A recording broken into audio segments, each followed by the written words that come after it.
Hello there, wonderful people of the world. Welcome back to Harmonious Language. I'm Pierce. Today we're going to be talking about finding different language resources and then also catch you up on how my progress has been in my target languages. Forewarning, this is not to bash any resources made by people that speak your native language. I just find that the dialogues feel more authentic and the word choice is a little more modern if it is made by native speakers.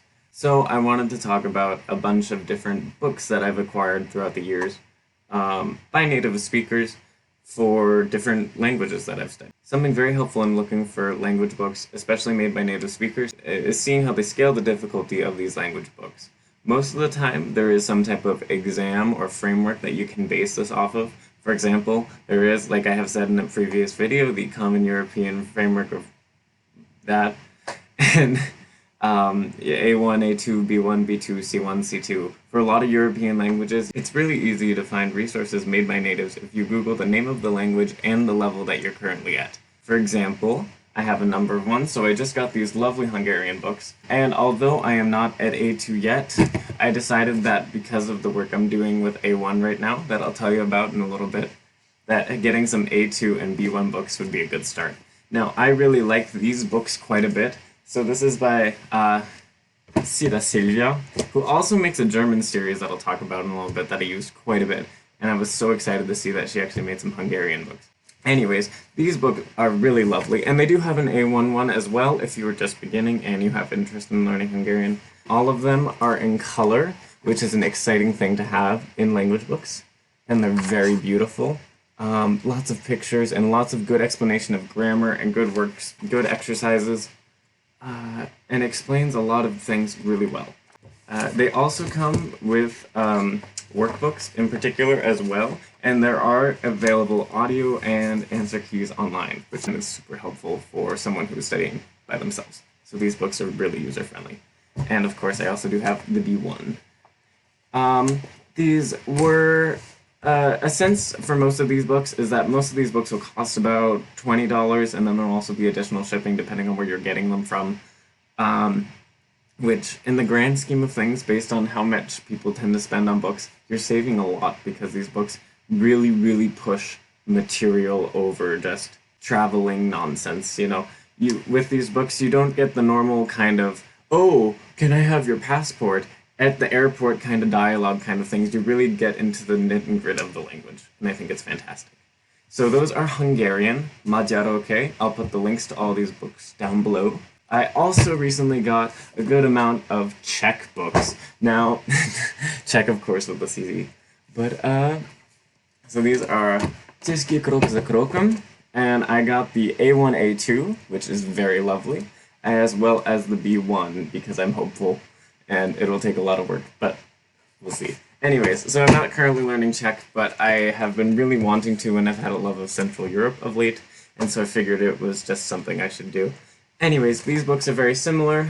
Different publisher, Lida Hola, is the writer of this book, but they are very similarly very lovely, very colorful, and go through all of the concepts you need.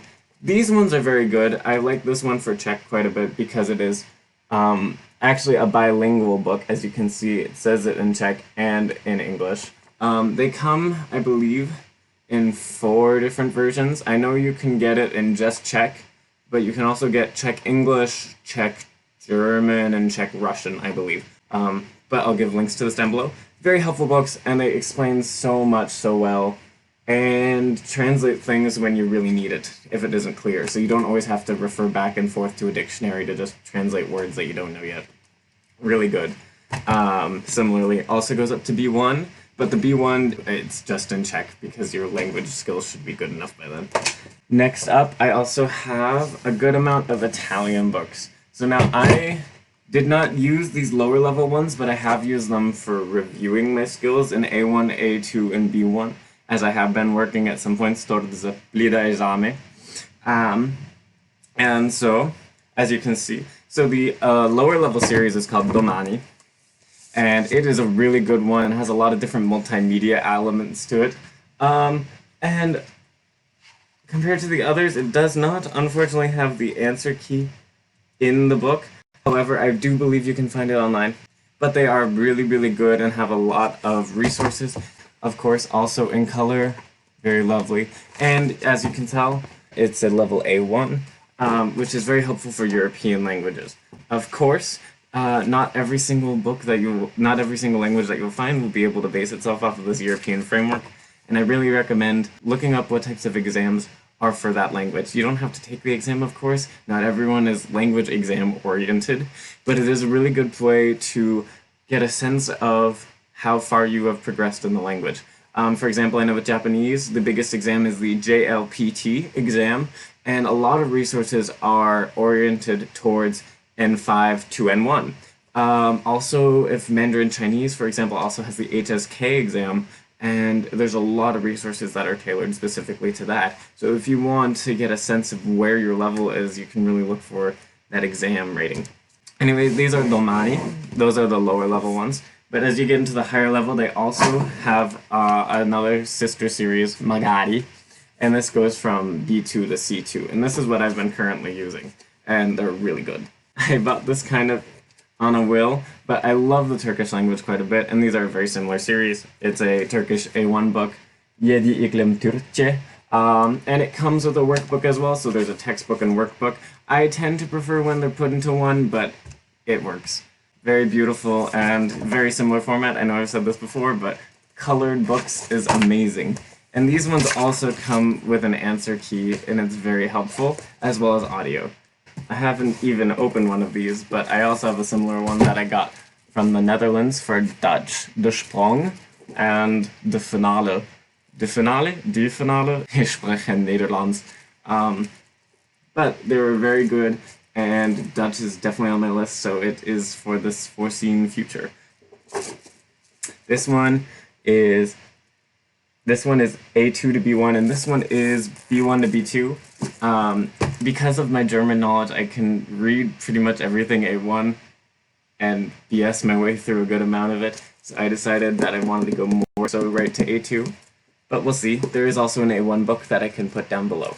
Finally, what I want to talk about is my German resources. So now, if you don't know, I am a holder of a Goethe-Zertifikat C1, very proud of it. It was so much work. But these books were really, really good for working there. They're tailored specifically for the Goethe-Zertifikat. They're actually made by the same lady who made the Hungarian book. They switched their name order here, but she is Sylvia Sita. And I have done them since A2. I have, as you can see, A2, B1, B2, C1, and C2 that I've been working on quite a bit. And of course I did just take C1, but working through the C2 is really helpful. And these books are really good. They are not in color, but have numbers of pictures and activities that you can do. These books are really grammar heavy and really show the systematic nature of German's grammar really well. And they also have grammar notes in the back of what they cover. Like, here we are, the Abhang 2 ist Grammatik und Übersichten, the overview of the grammar, and it's really helpful just to flip through to make sure that you know everything that you need to for the right level. And yeah, so these are A2+, which means that they actually exceed A2 level a little bit, and all of the Begegnungen do that, but once you get into the higher level Erkundungen, they only go to that certain level. But that was okay. I was working hard at that point anyways. Now a current update about my target languages. So I have been continuing with Hungarian, and I have been continually going back to this book as I've been working more on my vocabulary. Pretty much just going to the practice exercises. I might review the grammar of a certain lesson just to make sure that I know what's going on. And just verifying that I do know how to build the sentences at this point. I have been doing a similar thing right now with my Russian course, and I am on chapter 8, I believe, right now, going through this again. A similar level right now on my Teach Yourself Hungarian, where I have been reviewing vocabulary for the language with Memrise, and then going to the book and trying to do exercises with the cases and making sure I am declining all the adjectives and nouns correctly. And that's been very good. I have also recently started doing Close Master for all 3 languages. We'll see if that sticks, I don't know. I still kind of have some mixed feelings, especially because there is no audio for the Hungarian or the Arabic one, which is a major downside in my opinion, just because I really like being able to hear that as well as it's going on. Additionally, the Magyar OK, although I don't have the A1, they do have the audio files online, and I have been listening to the A1 audio files just to repeat a lot of the vocabulary. Additionally, similar to how I did the Teach Yourself Hungarian, kind of just reading through it for the grammar, I did a less formal read through of the complete Arabic book, just making sure I really understand how word order works, how adverbs are formed, and understanding kind of the language system. I am continuing to work through this book, but I am currently looking for a resource that goes into more depth about grammar topics, like modal verbs and more complicated grammar. Anyways, so that's been an update on how my languages have been going. Let me know in the comments down below what resources you use, or if you like these ones, and check them out. Anyways, I'll put the descriptions to all of the books I talked about down below and where I got them, and hopefully it was helpful. See ya.